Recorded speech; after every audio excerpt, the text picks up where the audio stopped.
రాజుగారి స్నేహితుల్లో ఒక సోమరి రాజుతో నేను ఏ పని చేయలేనని, కనీసం ఒక ఉద్యోగం కూడా సంపాదించుకోలేనని, అందరూ నన్ను హేళన చేస్తున్నారు, నా శత్రువులు కూడా నన్ను హేళన చేస్తున్నారని అంటాడు. సాయంత్రం వచ్చి నువ్వు ఖజానా నుంచి నీకు కావాల్సినంత డబ్బు, బంగారం తీసుకెళ్ళు అంటాడు రాజు. సరేనని ఇంటికి వెళ్ళి భార్యతో ఆ విషయం చెప్తాడు. వెళ్ళు అంటుంది భార్య. భోజనం చేసి వెళ్తానని అంటాడు. భోజనం చేసి ముక్తాయసంతో నిద్రపోతాడు. ఇక భార్య బలవంతం మీద మధ్యాహ్నం లేచి పరుగు పరుగున రాజదర్బార్ వైపు వెళ్తాడు. వేడికి తట్టుకోలేక చెట్టు నీడన కాసేపు విశ్రమిద్దామని పడుకుంటాడు. లేచి చూసే వరకు సాయంత్రం అవుతుంది. రాజదర్బారు వైపు పరిగెత్తుతాడు. అప్పటికే రాజదర్బారు చీకటి అవుతున్నందున తలుపులన్నీ మూసుకుని ఉంటాయి. ఉసూరుమంటూ తిరిగి ఇంటికి వస్తాడు. కాలాన్ని నిర్లక్ష్యం చేసి ధనవంతుడుగా కావలసిన వాడు నిరుపేదగా మిగిలిపోయాడు. కాలం చాలా విలువైంది. కాలాన్ని నిర్లక్ష్యం చేస్తే జీవితంలో ఎన్నో కోల్పోవలసి వస్తుంది. ఒక ఒంటరి మహిళ చిలకను కొనుక్కుని వెళ్ళి పంజరంలో ఉంచుతుంది. చిలక మాట్లాడడం లేదని శాపతనికి చెప్తుంది. నువ్వు ఒక అద్దం ఉంచావా, అద్దంలో చూస్తూ చిలక అద్భుతంగా మాట్లాడుతుంది అని అతను అంటాడు. అద్దం ఉంచుతుంది, అయినా కూడా మాట్లాడడం లేదని మళ్ళీ వచ్చి కంప్లైంట్.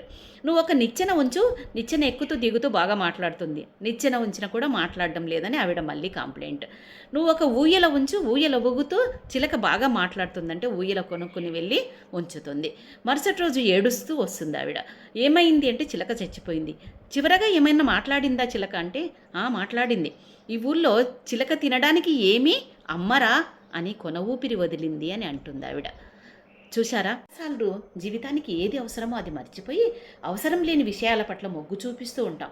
కుటుంబానికి ఒక మంచి ఇల్లు కావాలి, సోఫా సెట్ కావాలి, సెల్ ఫోన్ కావాలి, కానీ వీటన్నింటికంటే కూడా ప్రేమ, ఆప్యాయత, గౌరవము, మర్యాద ఇవి చాలా అవసరం.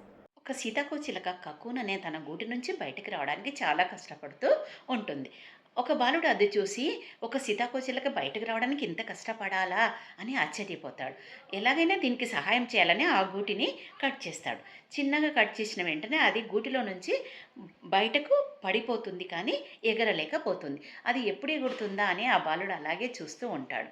నిజానికి ఈ సీతాకోచిలక తనంతట తను పోరాడి బయటకు వచ్చినప్పుడే దాని రెక్కలకు బలం వచ్చి అది హాయిగా ఎగరగలుగుతుంది. ఇక ఆ సీతాకోచిలకి ఎప్పటికీ ఎగరలేదన్న విషయం ఆ బాలుడికి తెలియదు. మన జీవితకాలంలో కూడా మనం ఎన్నో కష్టాలు, ఎన్నో నష్టాలు, ఎన్నో బాధలు, ఎంతో దుఃఖాన్ని అనుభవిస్తూ ఉంటాం. అవన్నీ మనకి మానసిక సామర్థ్యాన్ని, శారీరక బలాన్ని అందించి మన జీవిత ఎదుగుదలకి తోడ్పడుతూ ఉంటాయి. యువతకు ఒక చిన్న కథ. ఇది చిన్న కథే, కానీ తెలుసుకోదగింది ఎంతో ఉంది. ఏనుగు పిల్ల చిన్నదిగా ఉన్నప్పుడు దాన్ని పెద్ద గొలుసులతో కట్టివేస్తారు. అది తనను తాను విడిపించుకోవడానికి ఎంతో ప్రయత్నిస్తుంది. ఇక తన బలం సరిపోదని అలాగే ఉండిపోతుంది. ఇక ప్రయత్నం కూడా చేయకుండా ఉండిపోతుంది.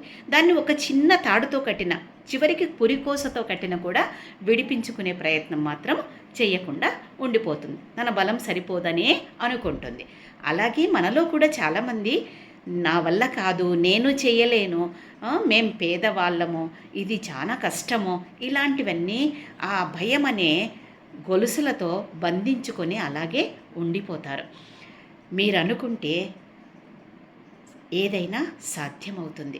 గొప్ప శక్తివంతులు, ప్రజ్ఞావంతులు, తెలివితేటలు కలవారు ఆ గున్నయ్యనుగుల భయం గుప్పెట్లో చిక్కిపోయి మీకు మీరే అభివృద్ధి నిరోధకులుగా ఉండిపోకండి. అప్పుడు ఒక పక్షి గూడు పెట్టుకోవడానికి, గుడ్లు పెట్టుకోవడానికి క్షేమంగా ఉండే ప్రదేశం కొరకు వెతుకుతూ ఉన్న సందర్భంలో దానికి 2 చెట్లు కనిపిస్తాయి. మొదటి చెట్టు దగ్గరికి వెళ్ళి నాకు గూడు పెట్టుకోవడానికి, గుడ్లు పెట్టుకోవడానికి అవకాశం ఇస్తావా అంటుంది. ఆ చెట్టు నిర్మోహమాటంగా లేదు నేను ఇవ్వను అంటుంది. రెండవ చెట్టు దగ్గరికి వెళ్ళి నాకు గూడు పెట్టుకోవడానికి, గుడ్లు పెట్టుకోవడానికి అవకాశం ఇస్తావా అంటే ఆ చెట్టు సరే అంటుంది. ఆ చెట్టుపై గూడు పెట్టుకుని, గుడ్లు పెట్టుకుని నివసిస్తున్న సందర్భంలో ఒకరోజు పెద్ద గాలివాన వచ్చి మొదటి చెట్టు కూకడి విల్లతో సహా కొట్టుకుని పోవడం చూసి ఈ పక్షి వెటకారంగా నవ్వుతూ ఒకప్పుడు నాకు నీ చెట్టుపై ఆశ్రయం ఇవ్వలే కదా అని అంటుంది. దానికి ఆ చెట్టు నాకు ఈ వర్షాకాలం వరకే నా జీవితకాలం అని తెలుసు, అందుకే నీకు ఆశ్రయం ఇవ్వలేదు అంటుంది. ఆ పక్షి నిజం తెలుసుకుని ఆ చెట్టుపై గౌరవాన్ని పెంచుకుంటుంది. ఎవరైనా నో, కాదు, కూడదు అన్నప్పుడు దాని వెనక ఉన్న నిజాన్ని తెలుసుకోవాలి, అంతేకాని అది పొగరుబోతుతనము అని అనుకోకూడదు, అకారణంగా వాళ్ళను నిందించకూడదు. ఒక చిచ్చుకాకి తాను నల్లగా ఉన్నానని ఎప్పుడూ బాధపడుతూ ఉంటుంది. ఎలాగైనా సరే తెల్లగా అవ్వాలని అనుకుంది. ఆ ఊరిలో జరిగే అందాల పోటీల్లో పాల్గొనాలని అనుకుంటుంది. అలా ఆలోచిస్తున్న ఆ కాకికి ఒక ఐడియా వస్తుంది. తెల్ల పెయింట్ వేసుకుంటే తెల్లగా అయిపోతుంది కాబట్టి ఆ పోటీలో నెగ్గడం ఖాయమని అనుకుంటుంది. తెల్ల పెయింట్ వేసుకొని అందాల పోటీలోకి వెళ్తుంది కాకి. ఆ అందాల పోటీలో స్విమ్మింగ్ కూడా ఒక పోటీగా ఉంటుంది.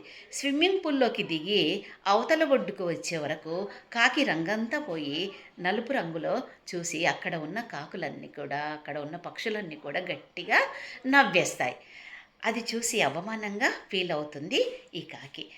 మనం మన రూపాన్ని చూసి ఎప్పుడూ అసహ్యించుకోకూడదు. ఇలాగే నవ్వుల పాలవుతామని అక్కడ ఉన్న ఒక పక్షి దానికి హితబోధ చేస్తుంది. ఒక కొండపైన ఉన్న చెట్టుపై ఒక గద్ద 4 గుడ్లు పెట్టుకుంది. ఒకరోజు గాలివానకి ఒక గుడ్డు జారి కిందనే ఉన్న కోళ్ల ఫారంలో పడుతుంది. ఒక కోడి అది గమనించి గుడ్డును చెరదీసి పొదుగుతుంది. కోడి పిల్లలాగే ఈ గద్ద పిల్ల కూడా అలాగే అరుస్తూ, అలాగే ఆహారం తింటూ, అలాగే ఎగురుతూ జీవిస్తుంది. ఒకరోజు ఆకాశంలో ఎగురుతున్న గద్దను చూసి అదేమి అంత ఎత్తులో ఎగురుతుంది, అదేమిటి అని ఆశ్చర్యాన్ని వ్యక్తం చేస్తుంది గద్దపిల్ల. అది గద్దలే, అంతెత్తుకు మనం ఎగరలేంలే అని అంటుంది కోడి. ఓహో అలాగా అంటూ తన శక్తి సామర్థ్యాలను గుర్తించక అలాగే కోడిలాగే జీవిస్తూ చివరికి కోడిలాగే మరణిస్తుంది గద్దపిల్ల.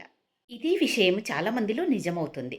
మనం గొప్ప స్థాయికి చేరకపోవడానికి, గొప్ప ప్రావీణ్యం సంపాదించకపోవడానికి కారణం మనలో ఉండే శక్తి సామర్థ్యాలను మనం గుర్తించకపోవడమే. నెగిటివ్ ఆలోచనలు ఉన్నవారికి, అల్పబుద్ధి ఉన్నవారికి దూరంగా ఉండాలి. కొందరు పర్యాటకులు ఒక కొలంలోని మొసళ్లను కుతూహలంగా చూస్తూ ఒడ్డున నిలబడతారు. అంతలో ఆ కొలని యజమాని ఈ కొలంలో ఎవరైనా దూకి మొసల నుంచి తప్పించుకుని బయటకు వస్తే వారికి 10 లక్షల నగదు బహుమతి ఇస్తానని అంటాడు. అందరూ భయంతో చూస్తూ ఉంటారు. అంతలో ఒక వ్యక్తి కొలంలో దూకుతాడు. అతను భయంతో మొసల నుంచి తప్పించుకుని ఎలాగో ఈదుతూ బయటపడతాడు. బయటకు వచ్చిన తర్వాత కొలని యజమాని ఇతనే విజేత అని అతనికి నగదు బహుమతి అంతా అందిస్తాడు. ఇక బ్రతుకు జీవుడా అని భార్యతో కలిసి హోటల్ గదికి వస్తాడు. గదికి వచ్చాక భార్యతో, అసలు నేను కొలంలో దూకలేదే, ఎవరో నన్ను వెనక నుంచి తోసినట్టుగా అనిపించింది అని అంటాడు. భార్య, నేనే తోశాను అని అంటుంది. ప్రతి పురుషుడి విజయం వెనుక ఒక స్త్రీ ఉంటుందని పెద్దలు అందుకే అన్నారు కదా. ఒక ఊళ్ళో ఒక రైతుకు ఒక గుర్రం ఉంటుంది. ఆ గుర్రం ఒకరోజు పారిపోతుంది. అందరు అయ్యో దురదృష్టవంతుడు రైతు అంటారు. మరుసటి రోజు ఆ గుర్రం వస్తూ ఇంకో గుర్రాన్ని తీసుకొని వస్తుంది. అందరు అక్కడ ఉన్న వాళ్ళు రైతు అదృష్టవంతుడు అని అంటారు. దాన్నే ఉందిలే అంటాడు రైతు. అయితే ఆ తర్వాత ఒకరోజు రైతు కొడుకు కొత్త గుర్రాన్ని ఎక్కి స్వారీ చేస్తుంటే కింద పడి కాలిరగొట్టుకుంటాడు. అందరూ అయ్యో రైతు ఎంత దురదృష్టవంతుడు అని అంటారు.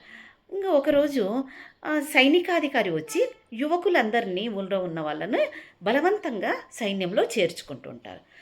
అయితే రైతు కొడుకు కాలు విరిగినందున వదిలేసి వెళ్ళిపోతాడు. రైతు ఎంత అదృష్టవంతుడు అని అంటారు ఊరి వాళ్ళందరూ కూడా.